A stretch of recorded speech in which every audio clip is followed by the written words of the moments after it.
today I am honored to have a very special guest.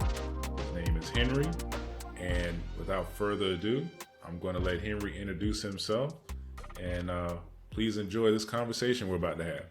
Go ahead, Henry. Yay, it's good to see you, everyone. And yes, my name is Henry Newman, but I have my surname directly from my grandpa. We pronounce it as Nkurunonji. It gives a Okay. lot of hard time to pronounce by most people, so I always leave it out. I love it so much, but I always leave it out just because it is hard to pronounce. And people Yeah, always yeah, want me to repeat and repeat. And, yeah. right. The name it directly comes from some beautiful hills of Uganda, in the culture, the original African culture of the Bachiga. They call them the Bachiga. It's some little culture, I mean, some little community. Actually, it's a whole district, in Hmm. my country, back in my country, Uganda. The country is divided into districts, like instead of provinces, we are divided into districts. And so, where I come from, we are the tribe of Bachigar, and that's where my surname originates from my grandpa. All right, so I'm glad to be here. I'm glad to see everyone behind the screens and happy to talk to you guys and share our experiences, especially here in Latin America, and Yeah, maybe helping some people who want to move here. It's also yeah, necessary to give yeah, tips and advice and what not, what yes, yeah, stuff yeah, like that. yeah. Yeah. um, so, what brought you from Uganda to Ecuador? It was always just that intrinsic internal desire of me wanting to explore the world and see other parts of the world and meet new people. Basically, that is a dream of many people. But as you know, we come from some of the small countries where we don't have such huge opportunities to travel just like that. Yeah, there are many people who travel, but not everyone. Yeah, And so Ecuador is a visa-free country to my country, Uganda. Um, how to say visa-free? No, visa country, visa-free to my country, Uganda. And so it was more easier to come here than any other place. Of course, there are many other right. visa-free countries with Uganda. And so I was searching every day. I always searched, where can I go? I want to go to Singapore. I want to go to UK. I want to go to the US, of course. And whenever I saw the requirements, I would say, wait, Yeah, I don't yeah, think I can manage to do that. I don't think I can afford the process, the documentation, and the requirements.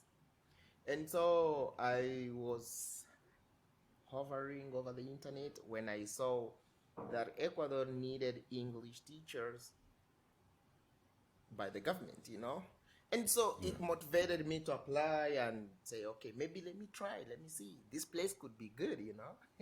yeah, And so I applied and I got the opportunity, but it was a volunteer opportunity because coming here is very expensive. But yeah, they were helping with the tickets. Yeah. So that's how yeah, I yeah. decided Good. to come here because it became cheap, it became free, and it was like the direct path to come here, which was beautiful. It was beautiful. And so I came here. I was supposed to stay here for like 1 year, and if I wanted to renew, I renew the contract of volunteering as an English teacher here in Ecuador. But then, in the middle of the process, the ministry changed. I mean, the government changed. I was lucky that they were able to buy the tickets for us to come here. It was a set a number of like teachers from different countries. It wasn't only Yeah. me. We're around 500 people from different countries, including the US, Brazil, everywhere, everywhere. Whoever could speak English, whoever could manage to teach, you didn't need to have a lot of experience. But that was in 2016 and then 2017 when we renewed the second time. But then, as I was saying, when I renewed, in the process of renewing, the government changed. So the program ended, like premature ending, and so they weren't able to buy for us tickets back to our countries, and I was Right. forced indirectly to work it on my own, like walk around it and get a job and start working, and that Yeah. forced me to stay. And but I had no problem because this is a beautiful place. I had made friends. This became like part of me, like it became my second Yeah. home. you know Basically that is it, and that is how I managed to come here and start life here.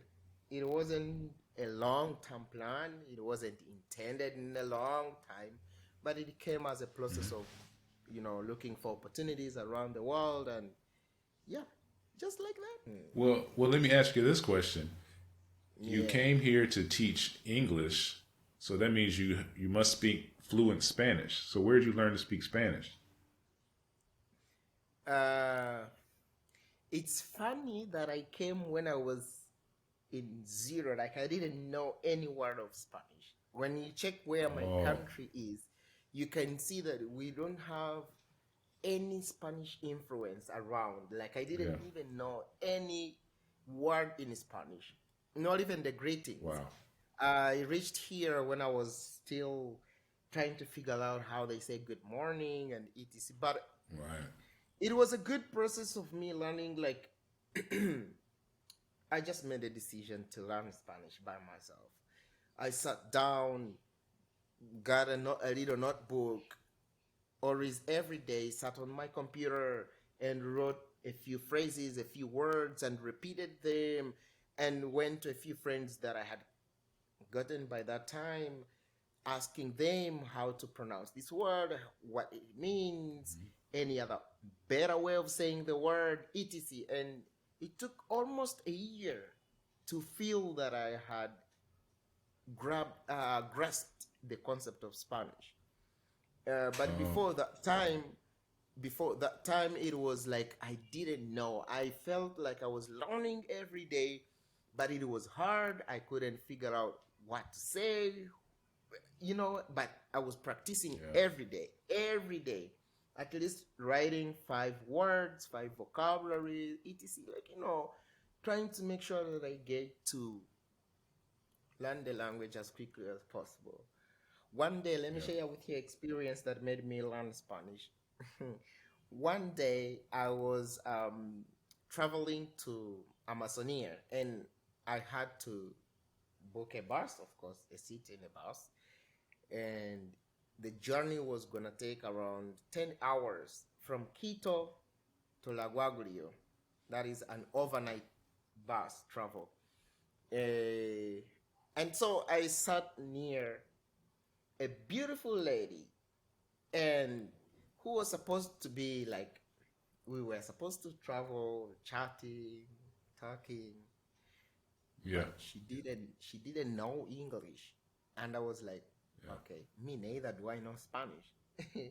Okay, what happened was I thought I was gonna use translator, maybe translate and chat with her and etc. And in the middle of the journey, after like 2 kilometers or one, we lost some connection. Like I lost connection, Yeah. and the Wi-Fi in the bus wasn't working, etc. I was frustrated, like I couldn't speak to the lady. We spent Yeah. almost 9 hours seated together and not saying a single word. And basically, not because she's a lady, no, not because Yeah. of that, but to at least to speak to someone, to feel that, when you're on a journey, at least get someone to talk to and speak and have fun. It was the longest journey I like traveling. And I felt so frustrated, and I said, nah, I need to learn something, And such small experiences made me learn. But even teaching, being in schools where people speak Spanish, also made me learn faster and get a little bit of experience. My students teach me a lot. They used to correct me, and I was open to corrections. I didn't mind even if anybody laughed at my Spanish. I was okay Right. with it. Yeah. Yeah, but now you're good. So you've been here since 2016. So you've been here maybe what 6 or 7 years? Yeah, yeah. It Wow. was 2016 in October, so basically 6, 7 years, I think. It's been a journey, but remember, after that time, I also went back to Africa. I traveled a little bit, then I came back. Hmm. Then COVID hit, and I was all in the house doing good enough. Yeah. We started online classes. I can count like 2 years of being in the house because Ecuador was Right. really hit hard, and we spent like 2 years in the house doing work from the Yeah. house. And since I live alone, I didn't even have a neighbor who could like speak to me for a long time. My neighbor was traveling too much, so I mean a lot, Yeah.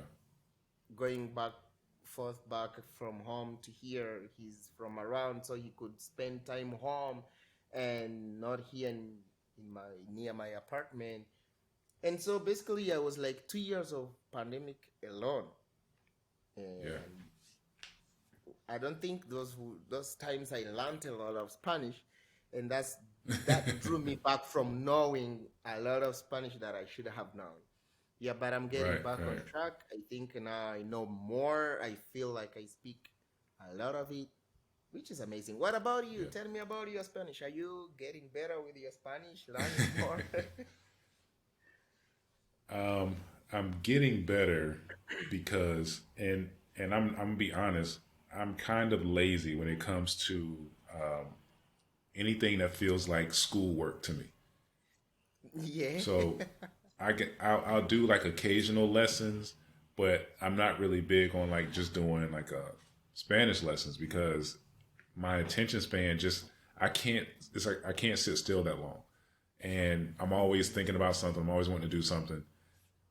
So I am very good at listening and kind of picking up on cues and picking up on the way on context and what people are saying. So being that we pretty much hear Spanish everywhere here, it forces you to learn if you want to be able to do anything.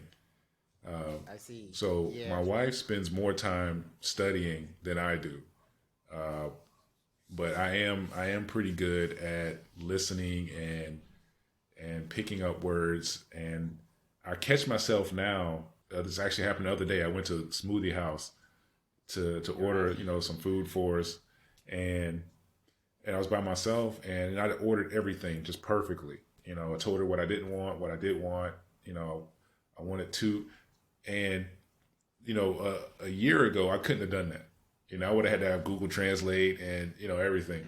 So it is getting better. It's just slow, and I'm old. I'm older than you, so my my brain doesn't absorb things like it used to. Yeah. Well, it reaches some time when you feel like, I don't need any more.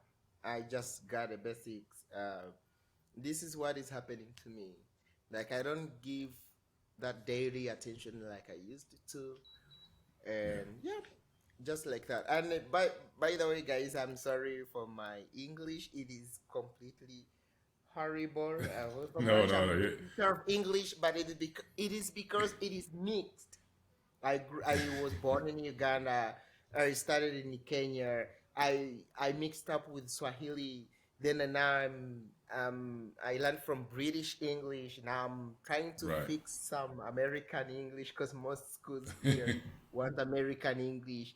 I'm just Yeah. like, I don't know what kind of English I speak right now. I hope Yeah. I hope I'm eloquent for you guys to understand my words. Uh, but my you're fine, accent man. is You're fine.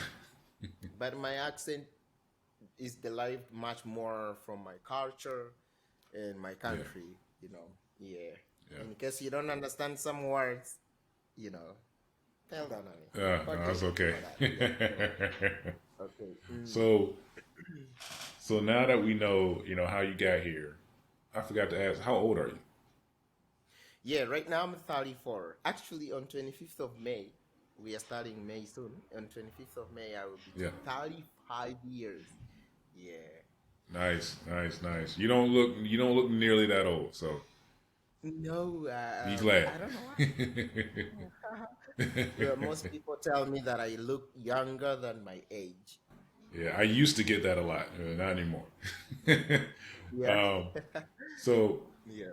what are your plans for Ecuador? As far as you being here in Ecuador, do you still have plans to travel to these other destinations, live in other countries? Um, what's maybe your plan? Where you want to be in like 10 years, maybe. Right. That is a good question. um, well, it's been a journey, and part of the journey, some decisions have been made which weren't really planned, neither intentional. And for example, staying here for some more time, I didn't plan it. I didn't, you know, decide it just like that. It's because of the situation that I said about the termination of our contracts in the middle of the journey, and so I've been living in Ecuador without a standard decision of staying forever, but though I like it, so I'm kind of comfortable, you know what I mean? Yeah, And I'm working, and I managed to get my permanent visa, you know, yeah, recently, good. which has made me feel relieved from the stress of visa hassles and all that stuff. Yeah, And so that gives me like an encouragement to make other big plans. Like I can easily visit the neighboring countries, and I would love to visit almost the entire Latin America. I want to go. I've been to Colombia. Now I want to go to Peru. I want to go to Chile. Uh, go down to Argentina. I have some friends who came with us here that are in Uruguay, as far as yeah, Uruguay, even Bolivia. We used to have some, many of them as well from Brazil. I would love to at least leave this continent when I've visited more than at least 4 or 5 countries. cool. And thanks be to God, I have almost friends from all those countries, so I can go check out on them, see them out, and etc. That is my goal number one. For that's why I'm still kind of here. But of course, when you say like 5 to 10 years ahead, it's kind of difficult to explain. Yeah, But of course, all are centered on professionalism and finance. Financials, yeah, growth of my finances and my career. I'm a teacher, but at the same time, I'm a music producer. Like I have a little home oh, studio here in my house, and so I'm trying to see which one should I put forward, because yeah, music studio is a beautiful thing. It's my passion, but it takes time to build it and to earn from it. But at the same yeah, time, I've been teaching for almost 5 6 years, and so it has become part of me. I love it as well. I've done it several times, and so it has grown in me as well. That means I would love to do my master's degree so that I can build my profession as a teacher, get better, maybe earn more. But I don't know if I should do my master's from here or the United States or right, Canada, online, whatever possible it is. But I wanna try it this year. I mean, start this year. right, That is my immediate goal. That it would help me maybe work in better places and a little bit more of some money, and as well as working on my home studio. And later, after some time, when I'm maybe like after 3 4 maybe maximum I'm giving myself a limit of 5 years. Then I can invest a little more in my studio and concentrate there, producing music, maybe scores for movies, videos for people, etc. That is my goal. That is my plan, basically. Yeah, yeah, cool.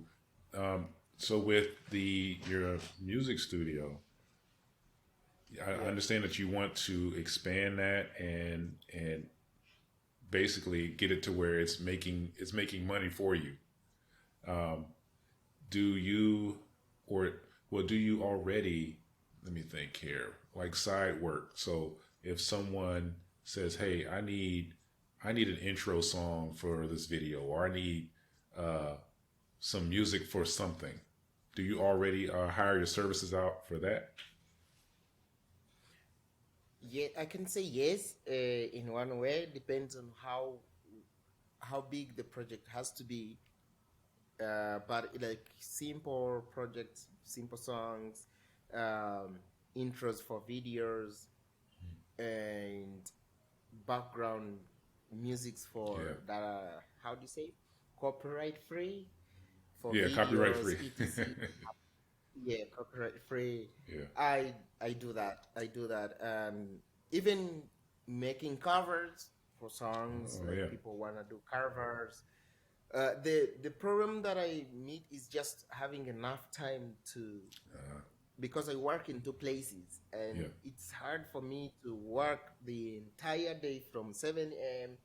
to almost 7 p.m.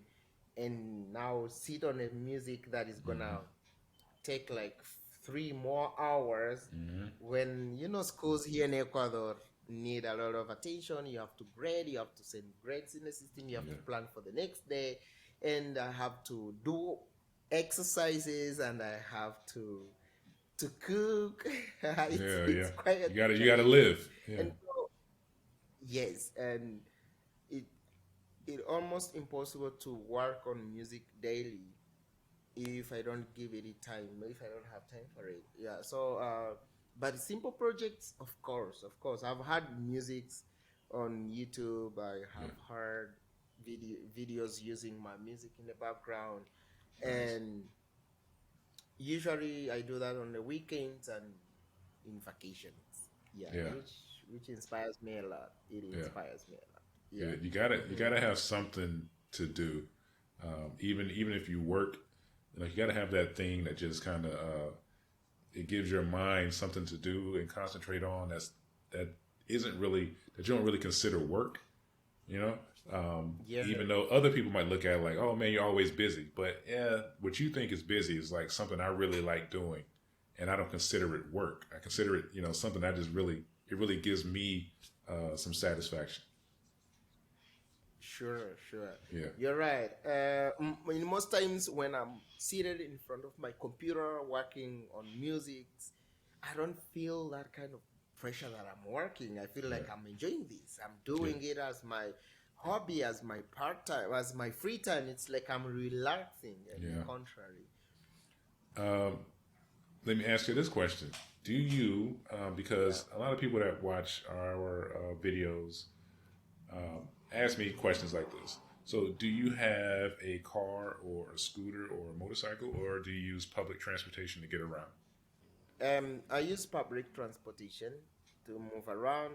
Um, I have the good thing with Ecuador is that I have the position to like get a car if I want, because I'm in a system where I pay, they call them impuestos, which are taxes. And when you pay taxes, the government taxes, and you don't have like serious bank debts, Mm-hmm. like credits from the bank, or loans, we call them loans, sorry. When the car companies check in the system, they always tell you that you have points. Even if you don't have money in the bank, you have the points to buy the car. They give you the loan indirectly as a car Right. company. Then you start paying monthly, which is a good thing. But at the same time, I live alone. I work near, and so it's been like, basically, why am I putting myself on Right. that kind of expenditure, which is pretty unnecessary for me? Yeah. But I have the position, but I haven't done it yet. Yeah. Until I need it really, and I will go for it. But what I might buy just to walk around, it may be like a motorcycle. However, uh, I haven't tried. Yeah. Yeah, we I really saw you. I appreciate the saw public you buying a transportation. scooter. How is the Yeah. experience of a scooter? We like it. You know, I don't need it to get a lot of places. Really, just kind of local. When, especially when it's too hot to walk, or I just want to go somewhere really quick Hmm. and come back. So yeah, getting around on it is really lovely. Actually, it just makes everything really convenient for us. And there are days where I don't even touch it. I might go 2 or 3 days and I don't touch it. Um, Actually, recently though, the boxing gym I go to moved locations, so they're maybe twice as far, a little more than twice as far away as they were. So I used to walk, Yeah, but now they just opened this past week. So every day I've just hopped on a scooter and just ridden down there, and it's just so much easier, yeah. especially when I get done because I'm exhausted, I'm sweaty, and I can just hop right back on that scooter and go back home, and it's great. So I kind of love it actually. I see. Um, for the people who might want to know what happens with the public transportation here in Ecuador, Hmm. um, I use it a lot, and I would love to say it varies from place to place. From place to place.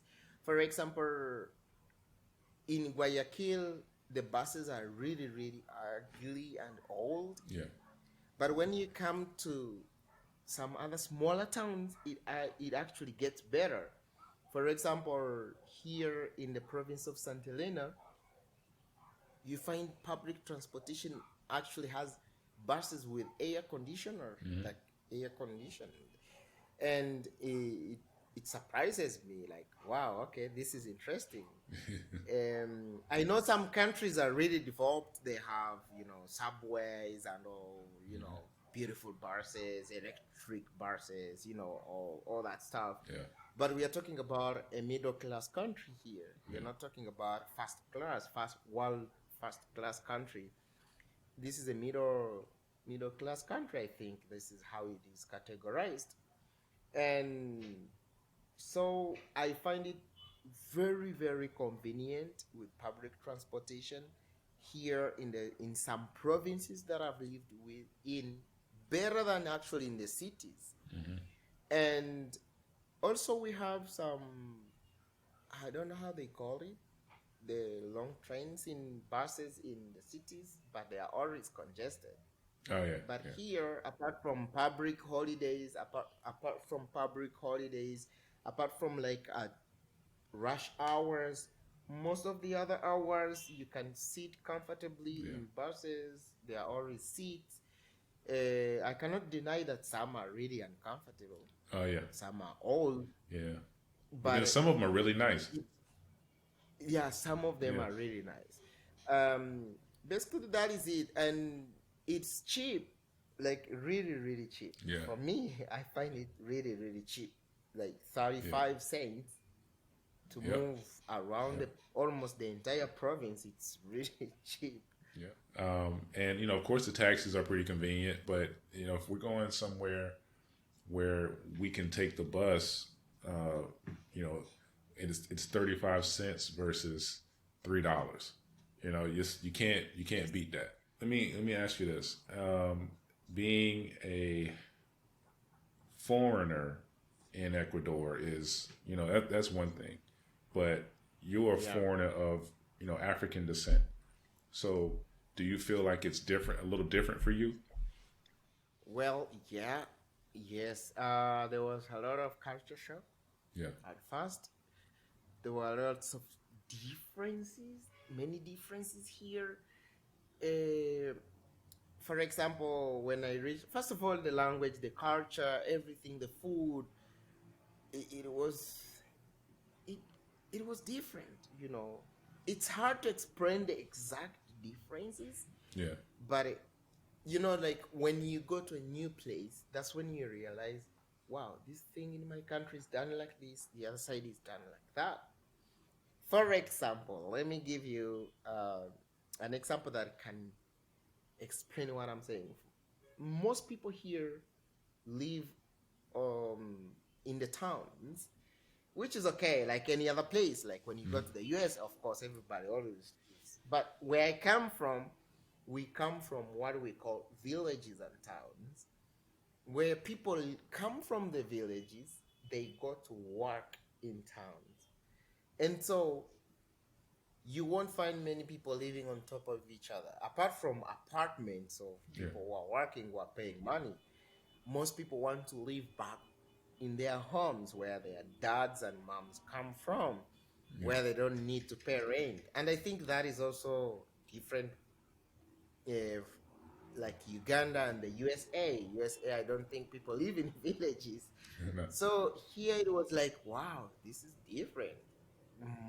Most people are just, yeah, abuelo, grandma, grandpa, they are living together, and then their sons are on top of them, and their grandsons are on top, which was like, wow, this is interesting. The family lives in the same building. Right. In my country, families are usually separated. Like you always find few of them living together. Most of them, they better build around their families, but not in the same house. Yeah. What do I mean?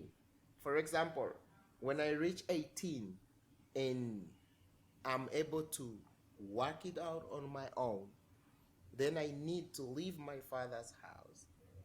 If possible, build near his house, but not live, for example, live with my wife in the house of my dad. Right. It's like seen as you're not a man enough to Yeah. to make it around.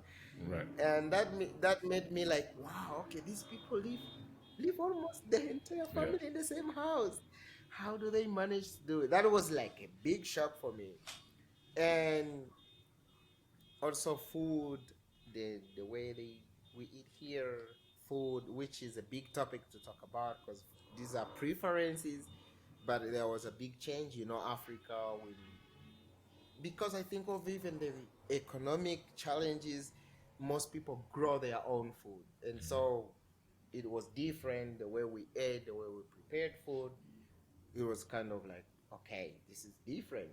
And education now. Oh my God. There was that kind of vast, you know, difference, that vast change from where I was to here. Yeah. And for me, education took a big turn. I saw things that I had never seen. Uh, I mean, in terms of culture, in terms of the way they interact, the teachers interacting with the kids, the schools, the way they handle things. Let me give you an example. If maybe you are interested. Mm, for example, in most schools in my country, like parents really don't participate a lot to what happens in school. They send their kids to school, and that is it. The school is fully responsible of the kids. Like they don't have almost anything to do with the kids when they're in school, apart from if they are called about for behavior or to pay tuition or that stuff. But here, the time I came, I realized parents are almost part of the schools. They even go in windows to see how the kids study. Yeah. Like where I was, the first time I was teaching in Amazonia, I used to see parents in windows looking at how I'm teaching their kids. And I was like, this never happens in my country, you know? And because I think of a little bit of insecurity and modernity as well, parents come to pick kids from school. Not even on cars, they come working to pick their kids from school, even if it is 1 kilometer away from home. In my country, it's like as long as you're 5, 10 years, you're able to walk from home to school. Go on your own. Take care of yourself, you know. Yeah, Nobody is there to give you that time. Oh, my baby, you're 10. Yeah, go to school, you know. yeah, You can maneuver by yourself. Unless, apart from these kids and kids who are from like middle class or high class families who need transportation, yeah, daily transportation, that is okay. Parents take their kids to school. I'm not saying that that is impossible. yeah. But most times you find they hire somebody else, for example, on a motorbike to take the kids daily to school. Uh, But even if it is the parent who's taking the kid to school back in my country, they always stop at the gate and that ends there. And most parents are not involved in the actions of the school. Like mhm. they always call them for meetings and about tuition or visiting the kids once in a while, but not a daily thing.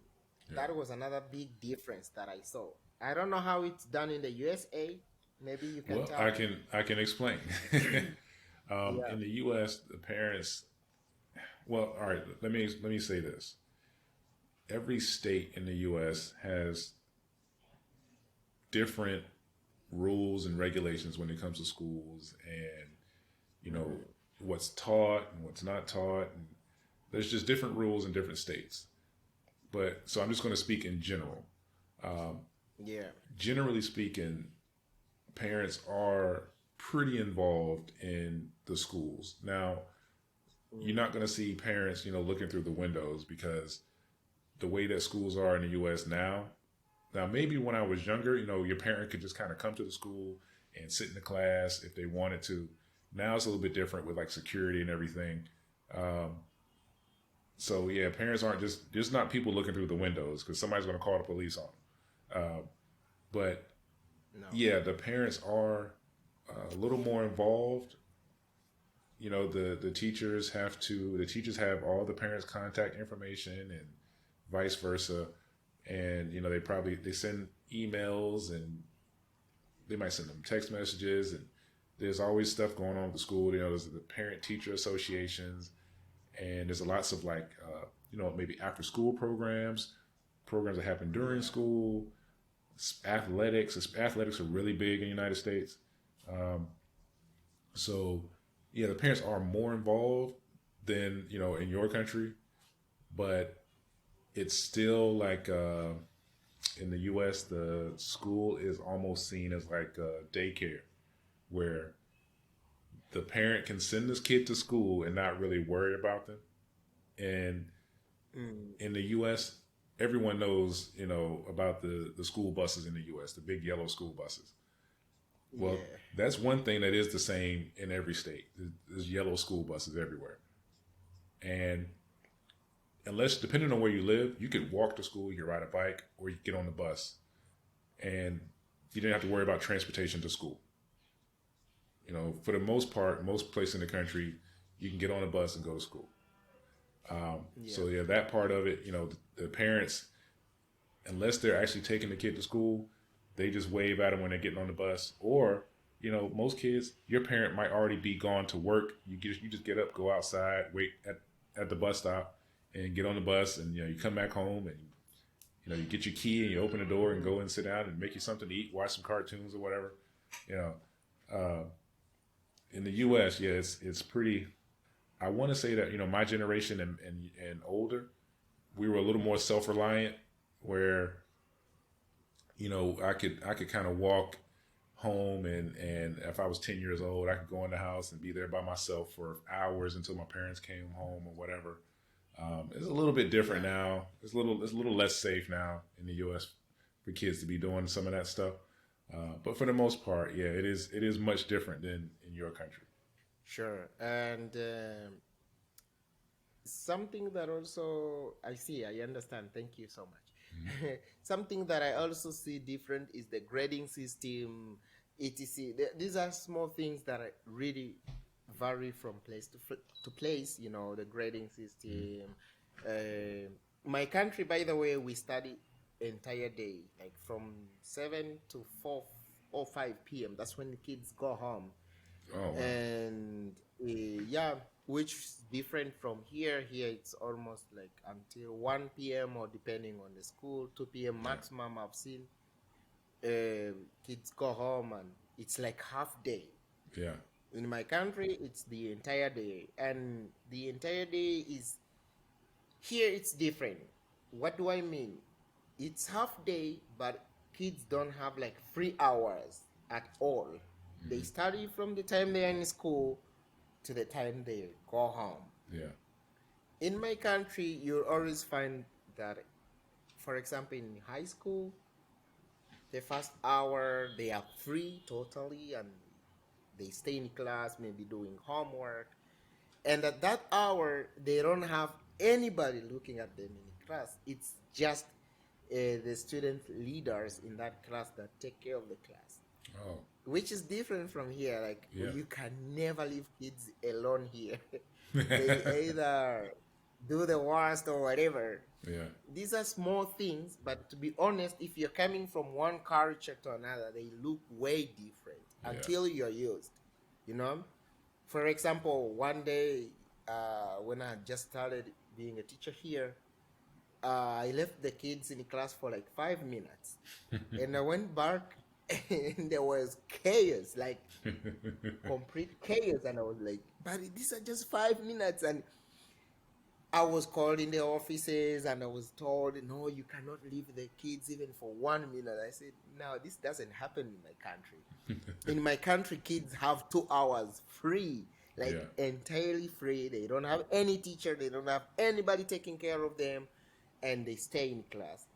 And yes, I don't mean they don't fight, they don't cause chaos, but we've empowered kids in class to manage themselves, you know, like to be able to take care of themselves. We have what we call class monitors, like students who observe other students and they note them down if they make any mistakes or if they go above the rules. Right. And so yeah, basically that is it. And the other difference would be kids having rights, you know, which is also a big topic, you know.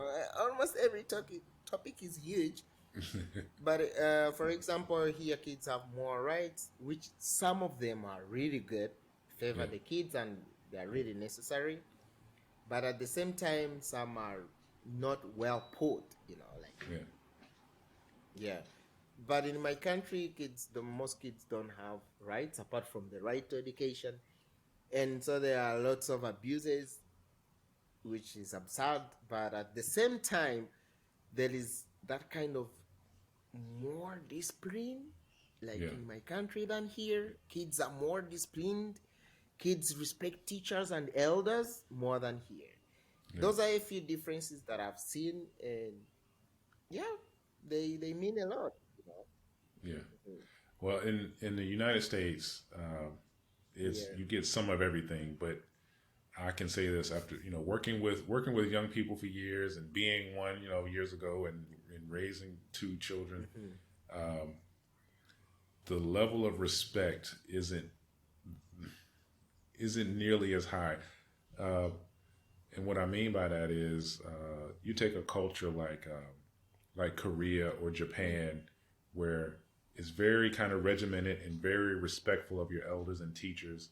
In the U.S., it's kind of like, who are you? You're just another person. They don't really have that same built-in level of respect. I'm not saying there aren't respectful kids. There are, but there are kids who are really disrespectful. And then when you speak to the parent, you realize why that kid is really disrespectful, because the parent is really disrespectful, and they don't respect the teacher or anything. So in the U.S., that respect is a serious problem. So I know a lot of countries think the U.S. has it all together, but not with certain things. No, we don't. No, we could be better. Let me tell you, I had a cousin brother who also started working in the US, and he used to tell me almost the same stories, how he faced challenges of discipline in class way back compared to Uganda. I'm telling you the truth. 90% of kids in my country, back home in my country, respect teachers and elders. Like, Yeah. for real, this is not a something that I'm creating on my own. Right. This is something that I lived. This is something that I know still exists. I cannot deny the fact that there are always kids who are, you know, always, disturbing, but Right. the biggest percentage you always find them disciplined by the nature of the rules, whether they want or not, by the culture, etc. Yeah, you can never find like a kid responding to the teacher. You can never find a kid like when the teacher enters in class, whatever things the kids are doing, they must stop and pay attention to the teacher. But here, I go in class. If the kids are seated on the floor, they stay on the floor until I tell them, "Hey guys, come on, go and sit, go back to your seat." In my country, when I go in class, because I was a teacher there as well for at least 2 years, when I go in class, even if the kids were speaking together, they stop and each one goes to their seats. By nature, I don't know, maybe because of their upbringing, maybe because of the laws, maybe because they weren't given the right to, to defend themselves. Yeah. Yeah. Yeah. But child abuse is now like really, really being enforced, that you cannot, for example, beat kids, etc. But still, in my country, teachers have other systems of punishing students. Yeah. For example, if they find you doing wrong, they tell you, okay, you're going to spend here 1 more hour cleaning the entire school. And so you find the amount of punishment is even more than slashing you. Right. Yeah. So kids still have a lot of fear Yeah. of, committing crimes in school. Yeah, that was actually, in my lifetime, in the United States, that was normal. It's called corporal punishment, where you could get spanked or paddled or whipped in class by the teacher. I know it happened to me many times when I was young in elementary school. So that practice kind of went away in the '80s, maybe in the late '80s, but mid '80s, I was getting spanked in school by the teacher and or the principal.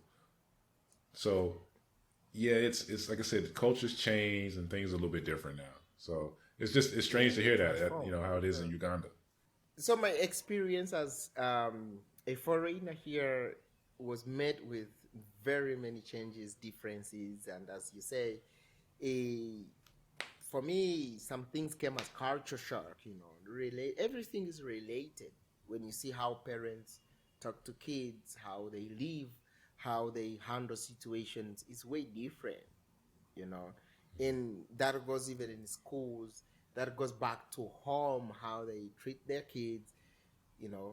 I used to fear my dad.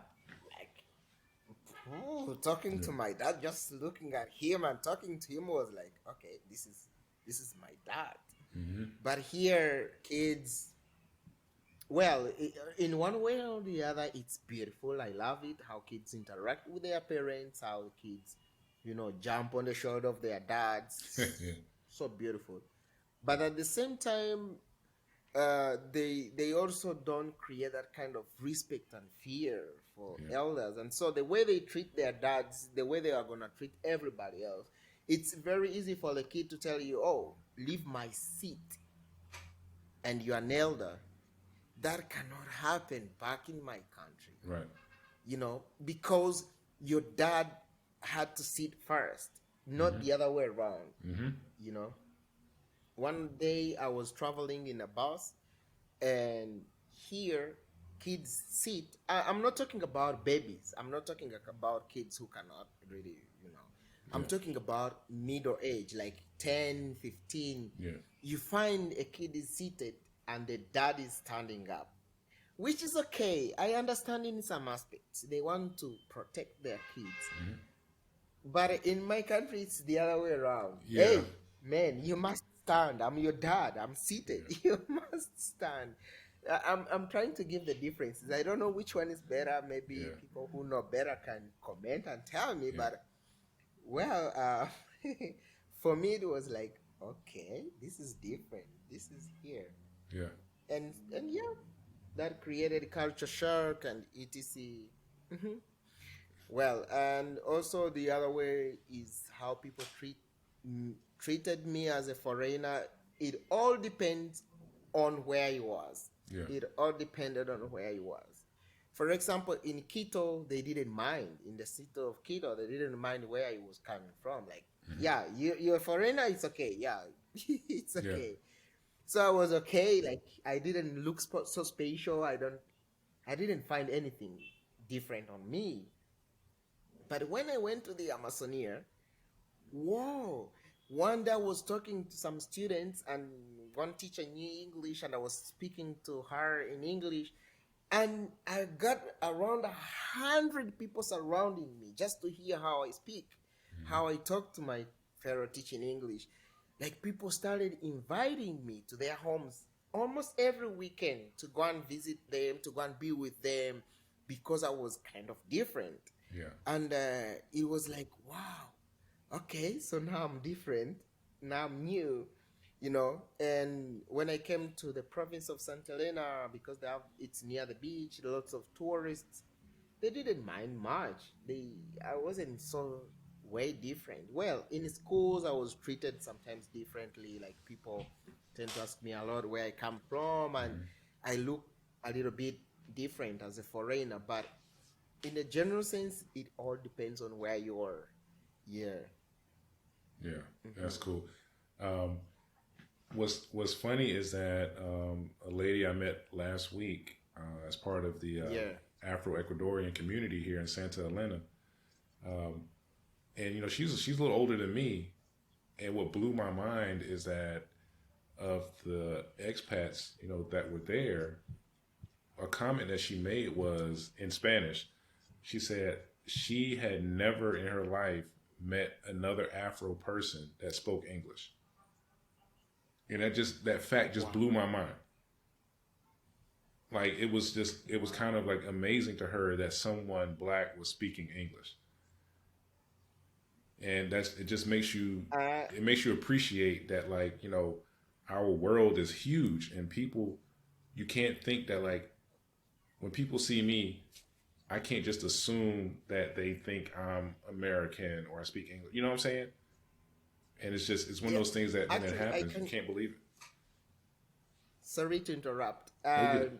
I can believe that when I was processing my permanent visa in Guayaquil, and some black people whom I met there who sell food around were really like surprised to see me as their fellow black but speaking another language. Like, hey man, where are you from? Are you? Wow, they were like excited to see me, but at Yeah, the same time surprised. yeah, I didn't get it, but I think I'm now trying to connect from what you say. Most people here think black guys are from. I'm talking about black nature, like they are from Esmeraldas. These are mm, guys who are just in low key, which is okay. When they hear you speaking something different, where you're from somewhere different, they say, "Wow, really? Are you? yeah, Who are you?" You know? Yeah. yeah. It's kind of amazing. Yeah, I was as far as us, me and my wife, our experience here has been pretty good. We haven't run into any, Hmm. any real obvious discrimination. There was one weird thing happened, but that didn't really matter. Um, but yeah, no obvious real discrimination. But we do see, being here, we see that there is like a level system as to who's allowed to work Hmm. in certain places. Because every government office, I've never seen an Afro person ever. So it's the Well, same way in other talking countries. about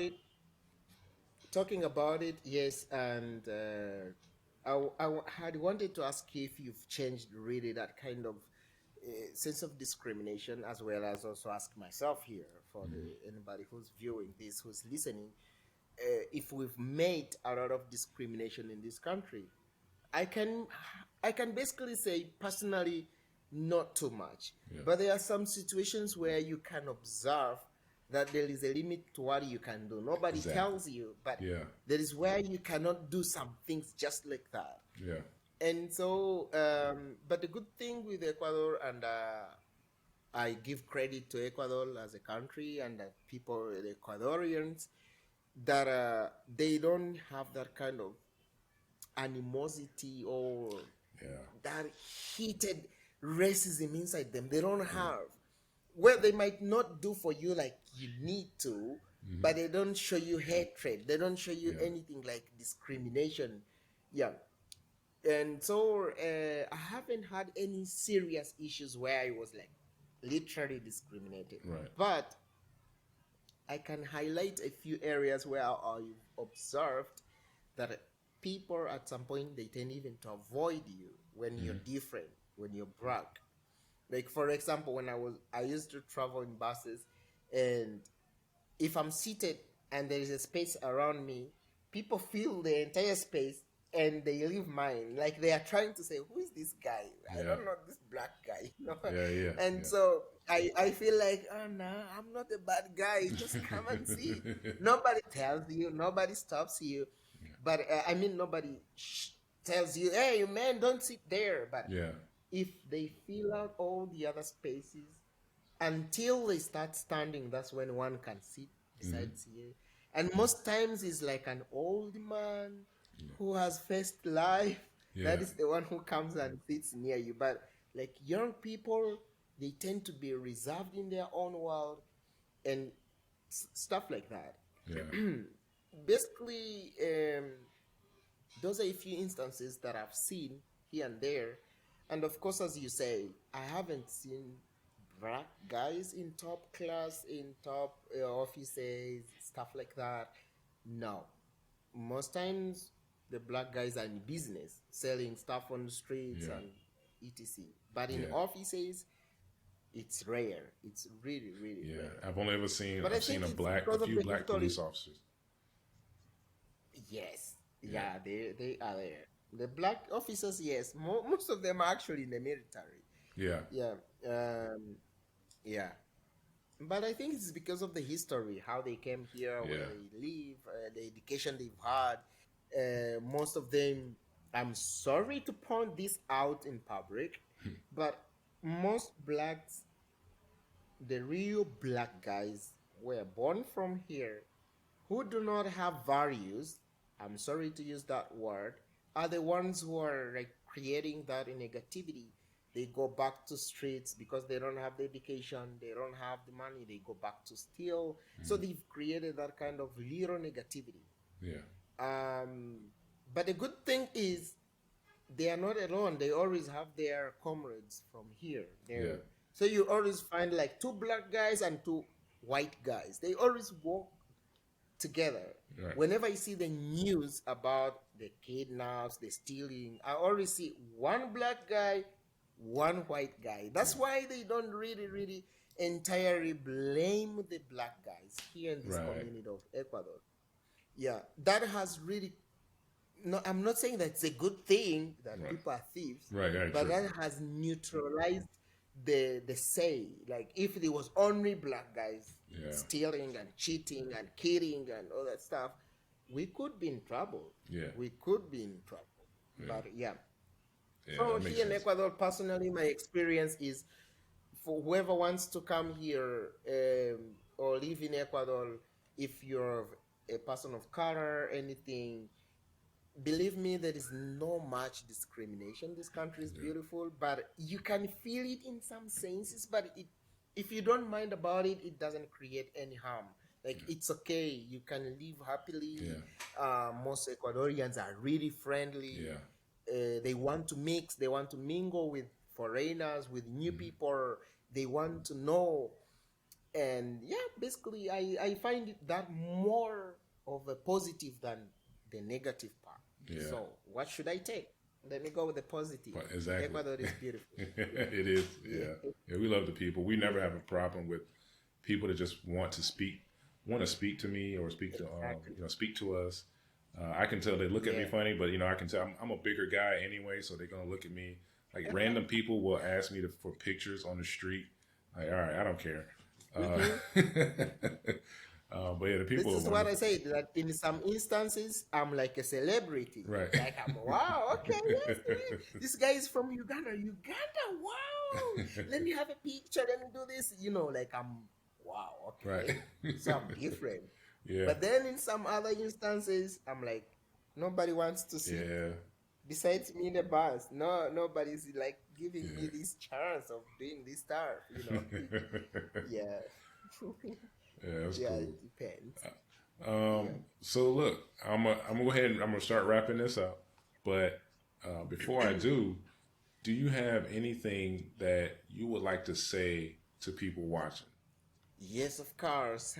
I got a lot of things to say, Go but ahead. as we are winding up, um, first of all, I want to say that my experience in Latin America is general, because these countries are almost the same. Almost. I'm not saying they're the same, but they have kind of a lot of similarities, because I've met Colombians, I've seen, you know, Peruvians, I've etc.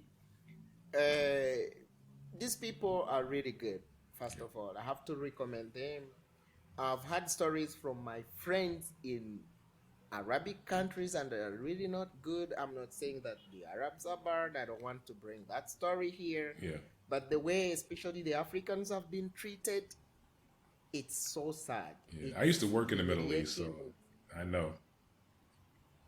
Yes, but you are lucky you're from the USA. They And respect right. people Yeah, from and the USA. they would go out Anybody of their with a way. passport from the Yep. USA is good. Yeah. They will But go out of if their you have way a to show passport, me respect.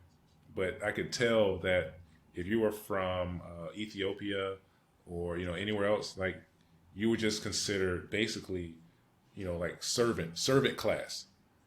You were a exactly. lesser class person. I have my own, one of my best friends. When he went to work, he was he was asked for his passport, and they couldn't give it back to him. They were telling him, we have to secure you, you have to keep with us your passport. And those kinds of he had no freedom at all to do whatever he wanted. He didn't have a bank account. They didn't allow him to open a bank account. They were paying him by cash, and besides that paying him, they would ask him the money back to keep it for him. And whenever he said no, they would threaten him. And this is a man, not even a woman. I'm sorry, I'm not Yeah. machista. I'm not that kind of stereotype. But I'm saying at least they would have had that sense of fear that this is the guy, he can do something serious. Yeah. Nothing like that. And these are things that don't happen here in Latin America. These are things that I've not had, I've not seen anywhere here around, about the differences with people of color. Yeah. So I can basically say Ecuador and the general Latin America is a chilling place, like really good. If you wanna come here, if you wanna travel here, the experience is good. Well, when it comes to money, it's don't expect a lot. Don't expect to earn a lot of money. This is a middle income country. For me, this is how I call it. So the best range salary is between 500 to $1,000. That is it. Beyond that, you must be really either professional, or like you're a doctor, an engineer of high class. That's when you can go beyond that. Soccer But if player. you're a normal regular earner in a normal circle, like your basic teacher or basic earner, whatever, expect that kind of pay. And of course, the expenses are not so high, but Yeah. at the same time, you don't save a lot. Yeah, okay. That is point number one and two, I think, mixed up together. The other thing is about I love the beaches around. Yeah. Just to finish this, is it makes me feel like, wow, this is a beautiful place. I love the beaches, the freedom of going to the beach. Now this might take some little time, but let me explain what I'm saying. I'm from a landlocked country. Yeah. So for me, this looked so special to have to live near the beach. Landlocked countries, you always find most beaches are private. Like whenever you want to go to the beach, you have to pay like maybe $5 and access the place and all that stuff. And we didn't have a lot of people, many people who got to the beach. But here you got the beach. The beach is 1 kilometer full of people, which is beautiful, which is amazing. And so partying, those who love nightlife, Ecuador has places like Montañita. I'm sure you've been there, which are really amazing. And it's a place of like correction of different cultures and countries and foreigners. You always find everyone there. Yeah. That is beautiful. That is, for me, Montañita makes Ecuador unique. Yeah. To be honest, like makes me feel like, wow, have not seen a small town like Montañita anywhere else. Okay, basically that is it. Education is good, though not extreme there, but it's there. It's okay. It's still entirely in Spanish. Don't expect any school teaching entirely in English. Maybe if they are there, they are really, really classic schools which pay a lot of money. But most of them, even bilingual or bilingual schools, you always find dominantly it's Spanish. Yeah. Right now, I teach in a bilingual school, and it's basically Spanish. It's just English that we teach that. Yeah. Oh, what else? The visa process is now getting more easier and better. These are things that you've had before on this channel, and I'm not gonna insist on them. But Ecuador is not such complicated, I think. No. I don't think it is such complicated. You can come as a tourist and stay here and process visas later. There are no lots of sanctions. The police aren't so aggressive, like maybe finding you on the street and, hey, come on, you don't have a visa, show us your visa. No. Things like that don't happen here a lot. You can even, I'm sorry to use, you can even live illegally in Ecuador for 2 years and nobody really asks you what is happening. Yeah. But of course, that's not something to do, because when you're in trouble, troubles can come from anywhere, and they ask you, give us your credentials. You always need to provide them. But apart from that, you can work, you can earn money, you can do whatever, even if you're illegal. No, nobody recommends that. Don't sanction me. But I'm trying to give you a picture on how peaceful this place is, on how it's safer to move around, even if you're not up to date with documentation, etc. And yeah, basically that is it. I'm enjoying my life here. Yeah. Wonderful, man. Look, Henry, man, I really appreciate it, and I'm going to be seeing you soon. I really appreciate you coming here to talk. I hopefully the people that see this appreciate you as much as I do. And like I said, I really thank you, and we'll get together very soon. Absolutely. And I'm glad to be here too. I'm glad for the invitation to speak to you guys and to speak to everybody. We have a lot of stuff to talk about. If you have any questions, I think people are out to comment, Mr. Yeah. Comment. Leave. You have a question for Henry? Leave it in the comments. Comment. Yeah. Yes, leave in a comment and ask us anything, because here we are discussing general topics. I think we are just talking about real life situations that happen to us every day. There is nothing major or specific that we are looking at. We just want to share with you guys, especially myself, my experience here in Latin America as a black guy from Uganda. And basically that is it. Oh, and you know what? I almost forgot. For anyone who might be wondering, I know Henry through a mutual friend's birthday party, and that's where I met him. So if anybody happens to wonder like how we met each other, like that's where we met. So wonderful guy, everybody. Please leave a comment. That was really beautiful. Yeah, that was beautiful. I was so excited to have met actually other black comrades from here in Ecuador. And it was memorable. And it was. I'm grateful, really. I'm really grateful. All right. Well, everyone, thanks for watching. And please like, share, and subscribe. And like I said, leave a comment for Henry. He's always around. He'll answer them too. So. Yes, and yeah, we are here. My actually, we create music. We do a lot of things. Uh, come to Latin America. Come be with us. Yeah. Meet us here. We are ready to welcome you. Yeah, we create that community. Yeah. Yeah, of anyone from anywhere in the Yeah. world. It doesn't mind the color, the language, Yeah. the place where you're from. Just come and we are here. That's Right. right. All right. Thank you so Thanks, much. Henry.